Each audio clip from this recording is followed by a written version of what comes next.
Oi pessoal, estamos de volta com mais um episódio aqui do podcast e hoje a gente vai falar com Cristiane Medeiros, minha amiga. Cris tem 38 anos, formada em administração, tem mestrado em marketing e já morou em vários lugares do mundo e é isso que eu quero explorar hoje com ela.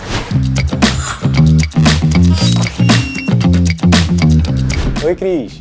Hello, Olá. Tudo bom, Marcelinho? Tudo bom? Gostou da sua introdução? Bem curtinha. Gostei, fazia tempo que eu não ouvia meu currículo assim, né? Assim. Currículo bem resumido, né? Seu currículo é maior do que isso. A essa altura, com essa idade, a pessoa deixa metade do currículo para fora. Isso, na verdade, é isso que chateia. Você faz, ai meu Deus, isso aqui já faz tanto tempo e nem entra mais no Tem que ir currículo. tirando as coisas para deixar com 2 páginas, né? É. Cris, queria começar falando um pouquinho das tuas origens, assim, antes da gente entrar na tua trajetória. Eu queria entender tuas origens familiares e regionais também.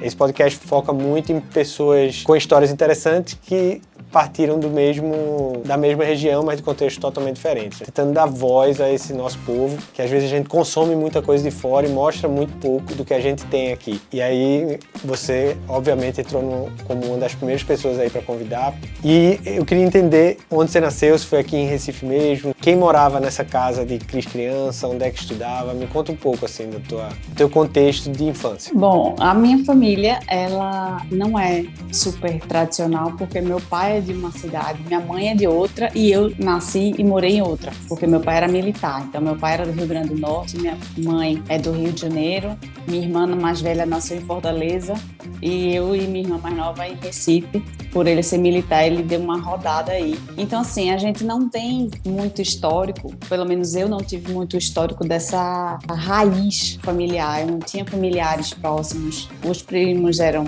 ou no Rio Grande do Norte ou no Rio de Janeiro. Então, a gente era uma família que era o núcleo central e só. Fechado ali em vocês, né? Então eu sou a filha do meio de 3 meninas, da família de 5 pessoas, né? Pai, mãe e minhas 2 irmãs. A mais velha e a mais nova, e eu a do meio, né? Que é aquela coisa, né? Irmã do meio, melhor nem começar. É um assunto bem interessante essa questão do irmão do meio. Posições dos irmãos e como isso influencia a gente. Te incomodava ser irmã do meio? Não, eu acho que eu sempre tive essa coisa do diferente em mim, do querer ser diferente mesmo, de querer ser a ovelha negra, de querer contestar qualquer coisa que viesse goela abaixo, assim, do tipo, é assim, pronto. Então, minha irmã mais velha é muito tradicional, muito conservadora, então eu acho que tem alguma relação aí, essa minha questão de querer fazer diferente, de querer buscar coisas novas, porque, né, eu acho que aquela rivalidade natural de irmãs, especialmente mesmo, né, com a irmã mais velha. Especialmente do mesmo gênero. Assim. E assim, ela é muito boa em tudo que ela faz, médica hoje e tudo. Então assim, eu vi que a disputa não tinha que ser na concorrência de tentar ser igual. A minha disputa tinha que ser para ser diferente. Então foi mais ou menos por aí. Entendi. E onde tu estudou? Nesse lugar que tu estudou, tu se sentia aceita? Tu se sentia excluída? Tu se sentia diferente, mais feliz? Como era o teu contexto, assim, quando saía de casa? Pois é, na primeira infância, vamos dizer assim, até os 10 anos, acho que um pouco mais do que primeira infância, minha mãe buscou muito trazer escolas mais liberais, só que aí eu estudei na Escola Parque. Só que nesse momento da Escola Parque, em 93 mais ou menos, teve um caos de alunos mais velhos, eu era 4ª série, mas alunos mais velhos estavam fumando maconha na escola. E isso foi, assim, uma polêmica. É um escândalo. E aí eu ia passar para a 5ª série, para o turno dos grandes, que era de 5º ao 3º ano. E aí minha mãe resolveu tirar a gente da Escola Parque, que era maravilhosa, eu amava. E aí foi para uma coisa totalmente oposta, que a gente foi para Santa Maria. E como é que tu se sentiu com essa mudança? Eu tenho muito orgulho disso, que eu estudava no turno da tarde. Então o turno da tarde era uma mensalidade mais barata e então já eram pessoas mais assim, pé no chão, de uma realidade mais parecida com a Conhece minha. de Recife, Santa Maria é um dos colégios mais tradicionais, caros, de muita excelência e tradição aqui na cidade. Só para quem não está entendendo essa explicação de Cris, de que a tarde era um pouco diferente. Porque essa é a imagem do Colégio Santa Maria aqui na nossa cidade. Isso, e a pessoa do turno da manhã. E eu ficava, na verdade, querendo sempre não trazer para mim o estigma da aluna Santa Maria, de que era rica, até porque meu pai sempre disse, vocês estão nesse colégio pelo ensino, não é porque vocês fazem parte, vocês não pertencem a esse mundo. Estimulava isso. Apesar dele ser militar, então, ele também tinha essa clareza de que ele não queria que os filhos se moldassem ou até, de repente, fossem influenciados para achar que era uma coisa que não eram. É isso, mais ou menos? Isso. E assim, é um conflito, na verdade, né? Porque ele queria dar a melhor educação, mas ao mesmo tempo queria que a gente não se deslumbrasse assim, eu quero, né, ter casa em Gravatá, eu quero ter casa em Serrampi, eu quero ter casa na Ilha de Toquinho, eu quero passear de lancha, assim, essa coisa que era a realidade de muitos dos alunos, filho de político, filho de empresário, um monte de gente. Meu pai era um funcionário normal, era médico, mas minha mãe não trabalhava na época, então assim, era relativamente apertado pagar tudo que ele gostaria de pagar pra gente. Então, a gente estudava à tarde para ser mais barato, minha mãe pedia desconto por causa das nossas notas, então a gente, né, não estou eximindo o nosso privilégio, não. Privilégio altíssimo, mas era nessas condições. Então, assim, eu era Santa Maria, mas eu não queria ser. Quando eu estudei, tinha lá escrito aqui se aprende a amar a Deus, a família e a pátria. Quando eu entendi que isso era o lema da ditadura, isso me corroeu. E aí, ensino médio, eu fui para o GEL, que era a revolta do Santa Maria, de que era Santa Maria que estava se rebelando, era ir para o GEL. E aí, minha mãe, por ser também focada em vestibular, minha mãe não foi contra a mudança. Mas é isso, o colégio, esse de quarta a oitava, de quinta a oitava, foi complicado, assim, a formação na cabeça e esse conflito entre gostar do colégio, porque afinal de contas o colégio que tem teatro dentro, tem piscina semiolímpica, é difícil você não gostar, mas realmente mesmo que quisesse um pouco não gostar, né? Não encaixava com os meus princípios, assim, eu não batia realmente. E deixa eu dar um FF, um fast forward, porque eu queria pegar esse gancho do querer ser diferente e ao mesmo tempo saber que é diferente e ter até um orgulho nisso. Mais na frente aí na tua vida, tu fez faculdade e depois eu queria explorar essa coisa de morar em diferentes lugares. Você foi morar fora. Como foi essa experiência, assim, os primeiros dias ali chegando num ambiente com pessoas que naturalmente eram diferentes, que você não precisava se esforçar em nada para ser diferente? Como é que foi esse primeiro momento? Olha, são tantas coisas para falar, mas uma coisa que me marca muito, assim, e que eu recebia naquela experiência lá de 2006 e que hoje é totalmente diferente, é como as pessoas reagem ao fato de você dizer que é brasileiro. Então, naquela época era uma festa, era um olhar de entusiasmo. E, nossa, você é brasileira, ai, que maravilha. Hoje eu recebo olhar de pena. Poxa, você é brasileira. Sinto muito. Sinto muito. Isso me marca muito, porque realmente quando eu trabalhava na loja, meus colegas ficavam super encantados com o Brasil, curiosos e perguntando. Hoje é meio que você morda o assunto quando fala que é brasileiro. Sensível, digamos. É um assunto muito delicado. Eles meio que não entendem o que está acontecendo com a situação do Brasil hoje. Como é que tu encarava naquela época, assim? Tu tinha 20 e alguma coisa, né? Eu fiz 23, eu cheguei na véspera de fazer 23. Eu cheguei na véspera de fazer 23. E aí, você estava lá morando? Eu estava lá. Você estava lá morando. E, assim, eu estudei inglês minha vida toda. O primeiro choque foi saber que o cursinho de inglês realmente deixa você apenas apto a sobreviver. Pelo menos no meu caso, né, que não era uma pessoa muito estudiosa. Eu sempre adorei a relação com a língua e tudo, e conhecer os professores e ficar amiga dos professores. Mas estudar mesmo não era muito meu forte. Aí eu cheguei lá e senti muito. Eu senti a questão do listening, do sotaque, do falar rápido. Isso foi bem chocante. A primeira refeição foi pedir um Burger King. Eu passei, a mulher desistiu de me perguntar. E tinha takeaway? E tinha takeaway? Que eu fazia... Eu fazia, yes. Aí a mulher fazia... Ok. E aí ela me deu pra levar embora. Ela deduziu lá qualquer coisa. E foi a primeira vez que tu morou só? Foi a primeira vez que eu morei sozinha. E como é que foi isso? Então, era um outro desejo antigo meu. Eu sempre achei, né, que aquela ilusão, com 18 anos, 19, vou trabalhar e vou morar sozinha, né? Aí a pessoa começa a estagiar e vê que não dá pra fazer nada. Não dá pra nem mal juntar o seu dinheiro pro intercâmbio. Foi o que eu fiz o meu curso inteiro de administração, todos os meus estágios, assim, né? Não precisei não sair de casa. Então, o meu dinheiro, eu realmente pude juntar para passar longas 3 semanas em Londres.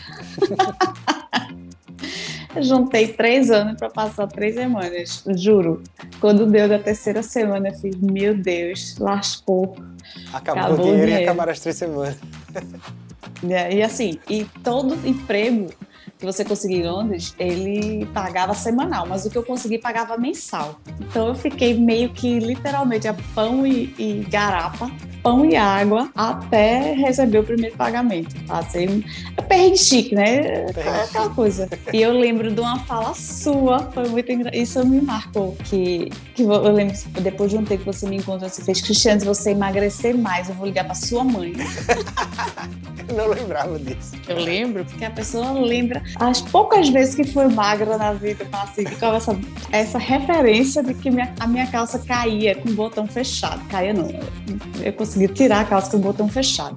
Eu realmente estava emagrecendo a olhos vistos. Eita, nossa. Tempo bom. E naquela época não era tão fácil transferir dinheiro. Eu cheguei a passar uma semana nessa coisa entre pagamentos e tal. Não que eu estivesse passando dificuldade, mas assim, aconteceu de entre pagamentos e poder receber uma ajuda do Brasil, né? Eu não cheguei nem a pedir porque não dava tempo de chegar na época, né? Você ia para aquelas empresas que faziam transferência internacional e era uma semana pro dinheiro chegar. Então já não ia dar tempo, porque essa altura já ia ter recebido. E aí eu lembro de ter passado uma semana assim, com tipo 5 libras. Eu fui no supermercado, comprei miojo, fiquei indo pro trabalho de bicicleta, que não tinha dinheiro pro metrô. Deve ter emagrecido bem naquela semana também. Bastante salsicha. Olha, e foi. Perrengue chique também. Perrengue chique. Eu lembro que minha mãe ficava desesperada e perguntava, minha filha, você tá precisando de dinheiro? Mas ali não. Ali eu tava saindo de casa, deixar mais. O orgulho não deixou. Perde as roupas todinha. Não recebe dinheiro. Depois, hoje, eu já acho ótimo. Minha mãe fala, minha filha, mãe, o que você quiser mandar, eu aceito. Hoje em dia, aqui, faz um pix. O orgulho foi pro saco. Hoje em dia, eu aceito numa boa. Mas me conta, aí tu voltou pro Brasil. Como é que foi essa volta? Voltei. E como é que foi voltar e se inserir no mercado de trabalho? Assim, foi difícil, porque eu era uma recém-graduada, com um intercâmbio na Inglaterra, né? Então, na verdade, as empresas se intimidavam. Eu não sei o que aconteceu. Eu sei que ninguém me contratava ou me chamava para entrevista porque eu achava que eu era super qualificada. Você tinha muita qualificação acadêmica para os cargos mais básicos e pouca experiência profissional para os cargos mais altos, ficar naquele limbo, né? Um limbo. E assim, eu dizia que eu estava disposta a recomeçar, mas as pessoas com mais experiência do que eu sabiam melhor do que eu, né? Que isso acontece até hoje, inclusive no trabalho que eu estou agora. As pessoas sabem que aquilo é temporário, essa vontade, essa disposição, ela é temporária para a pessoa que pode fazer mais, assim, todo mundo pode fazer mais, mas assim, eu já estava meio que... só um degrau, né? Então, na verdade, as pessoas que estão nas empresas, elas têm essa noção. Eu diria que para o imigrante é um pouco diferente, no caso, mas como você está perguntando da volta no Brasil, então no Brasil realmente eu ia olhar para o lado e ia ver, poxa, posso subir, só que lá eu acho que no Brasil essa ascensão ela é muito lenta. Eu queria pegar esse gancho, inclusive, porque eu sei que Depois você terminou resolvendo essa questão da inserção e passou um longo período aí trabalhando na iniciativa privada aqui no Brasil, em grandes empresas. E aí eu queria fazer o gancho com o link, aliás, com essa questão da menina que queria ser diferente, que tinha uma certa personalidade antissistema, digamos. Como é que foi trabalhar num ambiente que eu chamo as empresas privadas de pequenos reinos ou pequenas ditaduras, né? Não há democracia. A gente tem democracia na nossa sociedade fora do trabalho. Dentro do trabalho você chega na hora marcada e obedece. E a palavra do chefe é final. Como é que foi para uma menina que lutava contra isso na infância e de repente passar a maior parte do dia nesse ambiente? Quando eu fui para Londres, na verdade, a minha ideia era não voltar para o mundo corporativo. Quando eu pedi demissão, esperando meu visto ainda, não aguentei nem o visto chegar. Então, quando eu voltei, eu tentei validar o meu título para ser professora e tal, como mestre, para poder ensinar. E acabou que essa validação no Brasil não aconteceu. E aí eu voltei para o mercado de trabalho porque eu precisava ganhar dinheiro, precisava andar com a minha vida, assim, pessoal. Pensava em ir morar sozinha, né, pagar um aluguel ou comprar um apartamento, não sei, enfim.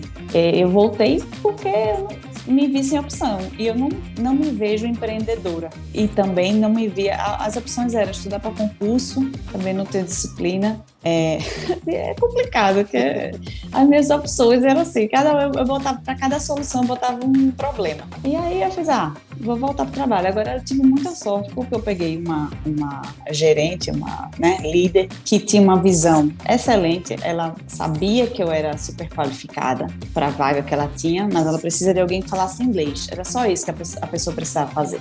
E aí, eu estava nessa ânsia por arrumar um trabalho e começar a ganhar dinheiro. Ganhar algum salário, mas um salário. E aí eu cresci rápido, porque de novo, como eu falei, eu realmente já estava mais qualificada do que a vaga exigia. E aí coincidiu de ser comprado pela FedEx, uma empresa multinacional, tal, que o inglês era mais importante ainda. Então, de novo, por coincidência, eu fui muito privilegiada, porque eu tinha uma coisa que era raro na empresa, que eu tinha o inglês e que era uma coisa valiosíssima naquele período. Era um momento de efervescência na empresa, a rotina, não tinha tanta rotina. Eu trabalhei 7 anos lá. Dos 7, 3 foi um projeto que eu andava o Brasil inteiro, viajava e treinava as pessoas. Então, para mim, isso era estimulante, assim, eu via o resultado do meu trabalho mais palpável, assim, não era mais só uma roldanazinha da engrenagem. Eu sabia que eu fazia diferença ali. Eu, pessoalmente, Cristiane, eles acharem outra Cristiane lá dentro que falava o mesmo inglês, que tinha o mesmo conhecimento daquela operação específica, eles iam dar uma rebolada. Então, assim, por isso eu consegui ficar tranquila. Mas hoje, por exemplo, eu já estou no momento de novo, eu estou aqui num contrato de 1 ano, mas agora já passaram 6 meses e eu já estou doida para acabar, porque eu já quero fazer outra coisa. Assim, não sei o quê, mas penso... Aquelas coisas da vida, né? Aqueles paradoxos. Meu pai sempre falou muito isso, assim, que que na verdade você vai achando os caminhos. Ele sempre me estimulou a não demorar demais para tomar decisões, porque ele sempre falou que o caminho depois vai ter outras decisões que acabam, se você continuar trabalhando, se esforçando e visualizando, você vai terminar chegando onde você quer. Então é engraçado. No teu caso, assim, o caminho mais tradicional de ir para o mundo corporativo acabou te abrindo um período de viagens e a viagem acabou te trancando dentro do escritório agora. Então, assim, às vezes nem sempre aquela decisão imediata que a gente toma, né? Que parece que vai te levar para um lugar, mas tem outras decisões e outros fatores que terminam levando para um lugar totalmente diferente. E aí eu queria aproveitar isso para falar sobre a tua ida, né? Tu tinha morado já na Europa e aí, num certo momento de vida, já mais de 1 década depois aí, né? Aproximadamente, tu decide sair do país de novo. E como é que foi primeiro, qual o motivo disso? O que é que gerou essa vontade de ir sozinha, desbravar um outro continente ou outra cultura? E como foi esse processo para ti? Olha, são perguntas que eu estou fazendo 2 anos de 2 anos de terapia que eu estou para responder essas perguntas. Aí você quer que eu responda em 2 minutos? E publicamente para eu jogar no YouTube depois. Então, essa questão do querer sair, eu vi uma frase uma vez que disse que algumas pessoas são de raízes, outras pessoas são de asas. Então, me classifiquei como de asa e estou sempre aí pensando, estou aqui pensando em estar lá. Agora, o porquê disso eu não sei. Por exemplo, eu já penso para o ano que vem passar uma temporada, alguns meses, em alguma cidade ou francófona para poder aprender o francês. É isso. E assim, não me pergunte por quê, eu estou no lugar, mas eu estou sempre olhando a grama do vizinho. Não sei se é essa a questão, mas... Talvez não precise de um porquê, né? Talvez porque é. E essa coisa do morar fora do Brasil sempre teve no meu imaginário, assim. Eu queria, na verdade, meu desejo inicial era o high school. Eu queria ter feito high school, e aí meu pai fez, não vou poder mandar as 3, não vai ninguém, então esquece. Foi aí que começou a história de eu guardar dinheiro para ir para o intercâmbio quando me formasse e tal. E aí o Canadá veio com um programa de imigração, nesse período que eu já estava há alguns anos na FedEx e tal, um programa que atendia, assim, eu atendia todos os critérios do programa já, então eu não tinha que me preparar, não tinha que fazer nada, eu tinha que apenas fazer a prova de inglês para ter uma prova recente e aplicar, e foi então, o que eu fiz. O Canadá assim, é que veio te buscar, né? O Canadá é que te achou. O Canadá que me achou. Se eu pudesse escolher no mundo, provavelmente eu não estaria no Canadá. Eu acho que eu estaria na Espanha, né? Um pouquinho mais quentinho. E é isso, o Canadá me achou e eu acho que assim, a Cristiane de hoje, ou de há poucos anos atrás, ela estava buscando, principalmente, aí que você falou a questão do contexto, né? Hoje eu sou solteira, 38 anos. Na época eu era solteira, 30 e muitos anos, 34, 35. E, assim, a segurança para mim é uma coisa hoje que limita ou não a minha vida. Então, hoje eu aqui tenho um carro, eu saio a hora que eu quiser, não tenho medo de esperar meu portão abrir. É isso, eu sou livre. Não tenho medo de morar sozinha. Agora, também não é nenhum paraíso. Tem seus eventos de violência aqui, especialmente contra a mulher, questão de estupro e tudo. Mas assim, eu acho que numericamente né, muito menor que no Brasil. Eu acho que o que me chama muita atenção nos países desenvolvidos é a estabilidade, é a sua possibilidade de fazer um plano e seguir com aquele plano. Você seguindo ou não, assim, mas pelo menos a possibilidade de fazer um plano e seguir com aquele plano você tem, porque o mundo não vai se acabar ao seu redor, a economia não vai colapsar, o presidente não vai ser um louco, assim, eu acho que... Né? Eu lembro quando a gente voltou em épocas parecidas, um pouco antes, e sempre tem aquela pergunta, né? Você gostou? Lá é melhor do que aqui? E eu sempre respondia, lá é só mais fácil. O Brasil não é ruim, o Brasil é difícil demais. Exato. Aqui é fácil, aqui é a vida. E no caso da mulher tem essa questão, né? Lógico, o homem tem medo de violência também, tem outros tipos de violência, mas eu acho que aquela sensação diária, constante, de medo na rua, como é que isso influencia pra ti? É uma coisa que realmente muda todos os teus dias ou só às vezes você lembra disso? Você ainda lembra como é andar na rua no Brasil? Olha, eu voltei uma vez desde que eu vim. Eu tive eu classifico como pequeno ataque de ansiedade, quando eu precisei esperar um Uber na calçada. Acho exagero ou não, mas o meu celular não estava funcionando porque eu tinha acabado de chegar e aí sem internet ainda, estava no Wi-Fi. Aí, eu não sei o que era. Eu sei que eu precisava ir para a rua esperar o homem, assim, esperar, né? E eu não podia pegar o celular da boca. Olha, eu fiquei realmente num mini ataque de ansiedade, como eu classifiquei na época. E aí depois eu fui, assim, meio que readaptando, mas é uma diferença grande. Eu agradeço todos os dias que aqui eu posso viver tranquilamente. Você falou que hoje é diferente a recepção, né, que você escuta quando diz que é brasileira. E tu achas, assim, que também essa sensação de bem-estar hoje é diferente do que foi lá atrás, quando foi para a Europa? O contraste é maior hoje em dia do que foi naquela época?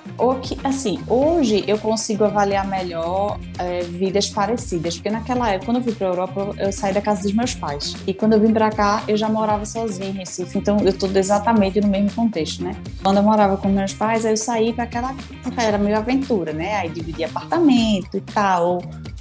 Passei um tempo numa casa só de estudantes, com 5 quartos, um monte de gente. E hoje aqui não, hoje aqui eu moro num apartamento de um quarto sozinha também e no mesmo formato que eu morava em Recife. Então essa sensação de bem-estar, ela é bem diferente do que era em Recife, realmente. Cris, a gente está com horário, você inclusive está no seu horário de trabalho aí, então eu queria encerrar assim deixando aberto para você aí para deixar uma mensagem, mas meio que eu queria te induzir um pouco.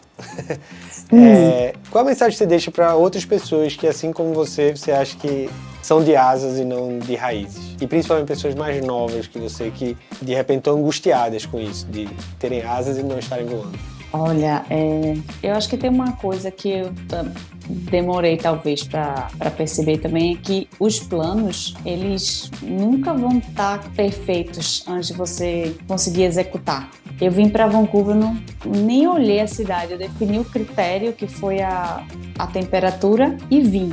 Para Londres, eu também fui com o curso e 1 mês pago de aluguel. E aí, quando as pessoas me perguntam, fazer um monte de perguntas, eu falei, não sei. Chega lá, eu vejo. E dá certo. A gente então eu acho que é isso.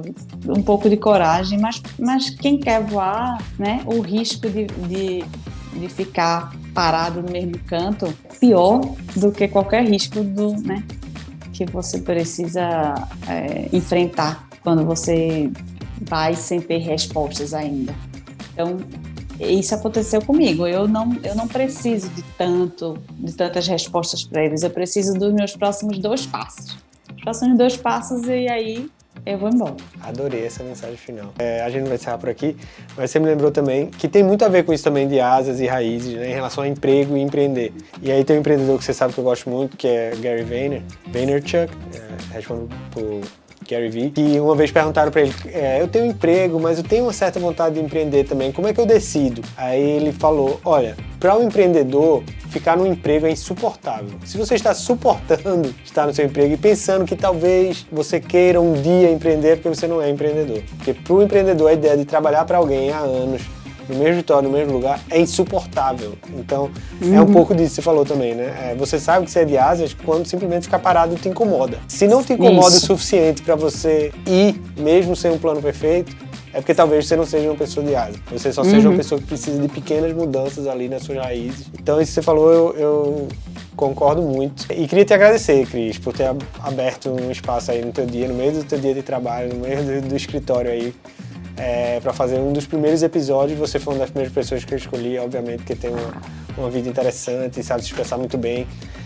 Então, muito obrigado. Eu que agradeço demais. E espero ir te visitar aí em breve.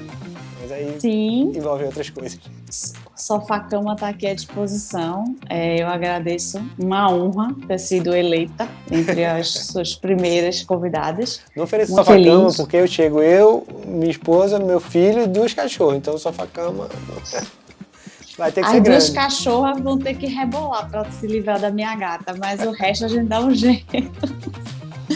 E assim, desejo muito sucesso.